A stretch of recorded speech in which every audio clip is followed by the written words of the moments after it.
The New York Times is reporting that officials at the Department of Justice have been speaking with the White House about the conclusions in the Mueller report. According to the paper, those discussions have helped the president's legal team as they prepare a rebuttal to the report's findings. Nicholas Fandos is a congressional correspondent for the New York Times and is one of the writers of that report. He joins us now. Nicholas, thank you so much for being with us. Can you tell us how long have these conversations between the White House and the Justice Department been going on? You know, we don't have a precise answer to that question, but I point you to a couple of data points, which is initially Justice Department officials, after they got the Mueller report and made the principal conclusions public in a 4-page letter, were telling reporters that the White House had not been consulted or briefed on the findings of the investigation. But we know by last week when Bill Barr, the Attorney General, testified on Capitol Hill, that when he was asked that same question, he declined a couple times to answer it.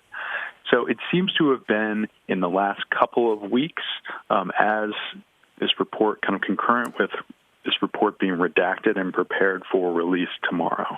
And do you know if it has anything to do with the timeline shifting? Because originally the Attorney General had said the redacted report would be released sooner.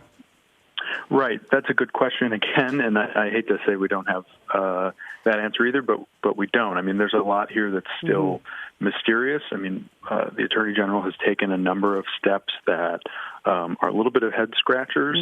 We expect he's going to address some of this in a press conference tomorrow morning with reporters at the Department of Justice, and talk about why he's made some of the decisions he's made. You know, it's certainly left members of Congress and Democrats in particular fuming, you know, tonight reading this, I think, because they have not been given any heads up on what's in this report, and they feel that Barr, in putting out the conclusions without the evidence, has been helping the president out politically here for a few weeks.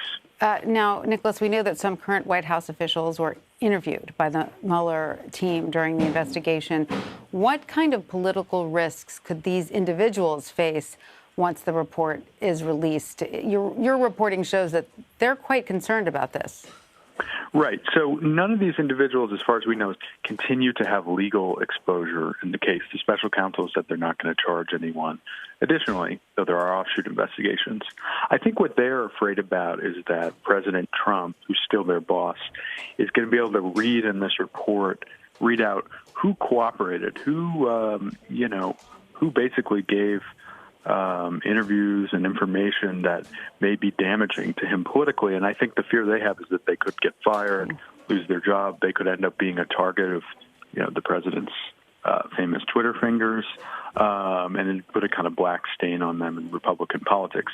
Whether or not that ends up happening, you know, we'll see. The president's going to have a lot to focus on tomorrow, but it's something that we'll be watching in the coming days and weeks. Sure. Now, of course, your story is certainly causing waves this evening. Can you discuss with us your sources in the DOJ or in the White House? How were you able to source this story?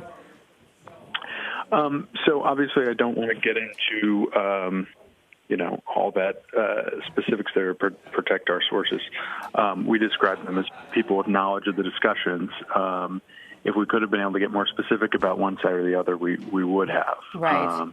But these are folks who, you know, are aware of these conversations, and we felt confident, you know, we're in a position to know that they were going on. Right. All right. So, you know, you mentioned that congressional Democrats especially are furious at this information because, you know, they're not getting the heads up at all. So is this unusual that Congress would, you know, only get the same version of the report that the public is getting? Congress was already upset about that. Now this sort of adds insult to injury. Yeah, I mean, look, there's not a whole lot of precedent for investigations of this size and political magnitude, but I think they feel that, you know, this doesn't quite pass the sniff test of fairness. Now, the Attorney General has started kind of putting out some soft promises that he, after the release tomorrow, will come back to Congress and let them see more of the underlying evidence potentially and the redacted portions of the report. He may move to try and placate them so that they, are not fighting this out for months to come. That may be inevitable, but he's going to try to address that.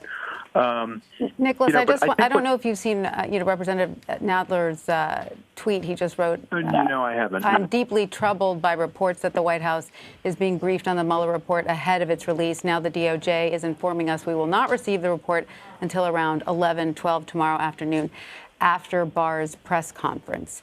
This is wrong. So clearly, there will be a lot of anger tomorrow, at least in the Democrats. I think that's right. And I think, particularly if there is a big gap between what the report says and the kind of feel of the report and what Bill Barr said a few weeks ago in his 4-page letter that essentially cleared the president of wrongdoing. If there's a gap there, I think Democrats are going to be outspoken. They're going to be furious, and they're going to try and wrestle back the terms of the debate here and say, no, the president is not off the hook as far as we're concerned and as far as the Congress is concerned. Right. And, this may not be criminal, but we have a job here to measure whether or not we should hold him accountable. Right. Now, quickly, in your reporting, were you able to discern whether any of the redacted information was shared with the White House? We were not to this point. Presumably, there would have been no reason that they couldn't have shared that information at the White House, but we just don't know specifically what was and was not shared. And again, how much is going to end up being redacted tomorrow? It may be very little. It may be quite a lot. All right. Nicholas Fandos of the New York Times, thank you so much for joining us. We really appreciate it. Yeah, thank you.